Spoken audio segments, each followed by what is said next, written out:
This week we travel to the northern reaches of Canada to look for a very rare, very elusive creature.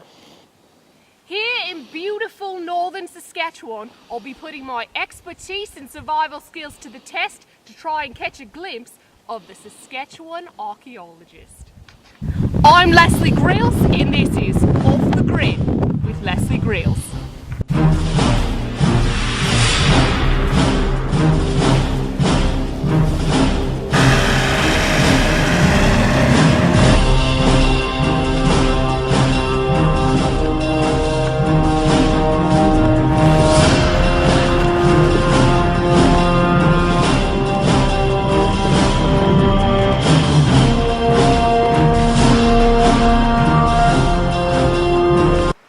They say the Saskatchewan Archaeologist can be found in very quiet, remote areas. That's what brings us to northern Saskatchewan this week. We have to be very quiet if we hope to track one.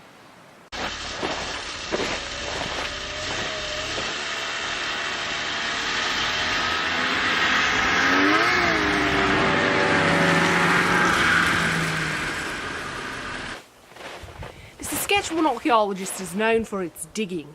In the summer months, it can be found digging up to 16 hours a day. But in the winter, you're probably going to find them in small cracks and holes, trying to stay warm from the cold winter weather. Now, this is one of those perfect locations where you might find a Saskatchewan Archaeologist. It's a nice tight space, perfect for curling up for a long winter snooze. Now, we've got to be very quiet as not to startle it. While they're not aggressive in nature, being startled and cornered, they might attack. Let's go. Let's take a peep.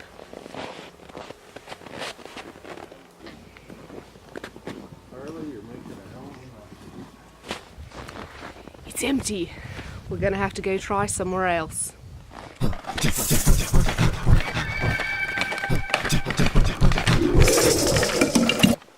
One of the most important resources when you're in an unfamiliar area is the locals. I'm going to go try and find a couple to see if we can track down a Saskatchewan Archaeologist. Oh, here's a couple locals now. I was hoping that you lot could help me track down a Saskatchewan Archaeologist. I think we might have a few errors in communication. Best do it on our own.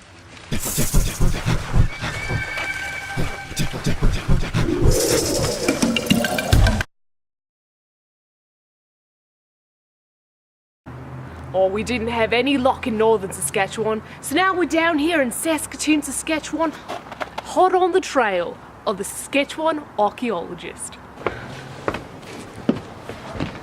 Alright, let's see if we have any luck here.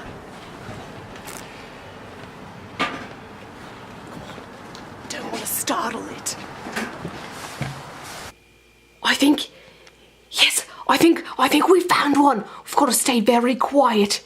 As you can see under there, it's in its winter nest. We don't want to startle it. They could become aggressive. It's waking up. What a beautiful creature we found. I'm sitting here with our very own Saskatchewan Archaeologist.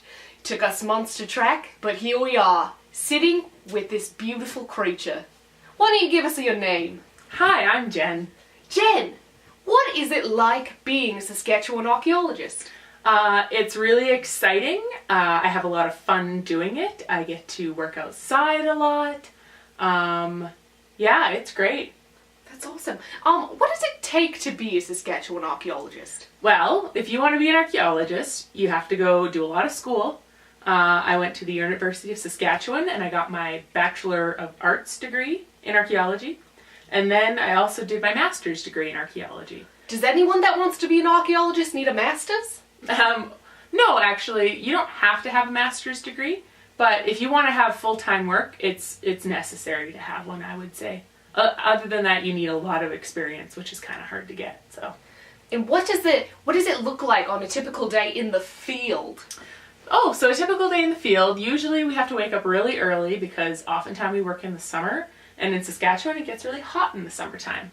So usually we wake up as early as we can, as soon as the sun rises a lot of the time, And then we go out, drive out to the field, and then we often, at that point, we either have to do a survey or we have to do what we call a mitigation or an excavation. So if we're doing a survey, yeah, we'll get up early, we get all our gear together, we'll drive out to site. We will often do a survey, which involves walking across the field and looking for artifacts, and we'll also do some what we call subsurface testing. So that means we actually dig some holes and try to locate sites. And then if we have to mitigate, usually we don't have to do that much walking. We just stay in one area and we use shovels and trowels and all those kind of tools to actually do our excavations. So, wow. Mm-hmm. So I know about archaeologists like our favourite Indiana Jones, but what does archaeology look like in Saskatchewan? What kind of things are you finding? So in Saskatchewan, it's pretty different. When you think of archaeology, oftentimes you think of Egypt, or in Britain, where they have like the Roman walls and all those kind of things. In Saskatchewan, archaeology is a little more subtle. We don't have a lot of large monuments. We have things like teepee rings or stone effigies. Sometimes we deal with old farmsteads and things like that. But sometimes you don't even know that a site is there until you actually dig in the ground and find it. So yeah, it's a lot more subtle in Saskatchewan than it is in somewhere in Europe or something like that. Mm-hmm. So what's the most interesting thing that you've ever found? That's a great question. It's kind of a hard one to actually answer, just because everything that we find tends to be really cool, at least in my opinion. And the thing that I find cool, I think maybe the general public might find a bit boring, but I'll say it anyways. So the coolest thing I found was we were digging a site down in southern Saskatchewan, and this site we had dated to around 10,000 years, so that's how old it was. And the spear points that we were getting out of this site were very unique. They were definitely the type of style that we expected to find from that time period, but they were unique in that they were much shorter, and also they tended to be made out of a very specific type of stone material. So it shows that they were able to get their hands on the stone material that actually came from much further down south out of North Dakota. So they got their hands on it, and it was probably very difficult to get this stuff. So they would use it as much as they could, and they would continually sharpen and resharpen these spear points until they became very short, much shorter than you would typically find. Usually you'd find them to be quite long, but these ones were quite short. So that's what I think is pretty cool. But fascinating. Mm-hmm. I think one thing that we should mention is archaeology is the study of ancient civilizations and societies. Yes. Through objects, correct? Through objects, yes. And people often mistake us for paleontologists. what is a paleontologist, Jen? A paleontologist purely deals with dinosaurs, more or less, but they can also deal with, you can have paleobiology, which studies ancient animals. And sometimes they do intersect, because sometimes paleobiologists will study things that archaeologists are also interested in. So for instance, a friend of mine, she is technically an archaeologist, but she was purely studying a mammoth. Wow. So some people thought she was a paleobiologist, but what she was actually studying was whether or not humans had killed the mammoth. So that's where they intersect, is when humans are involved. Then it's about archaeology. Fascinating. I hope that was clear. That was very clear. And what kind of ancient societies or ancient civilizations do you study here in Saskatchewan? So typically what I study what's called pre-contact archaeology.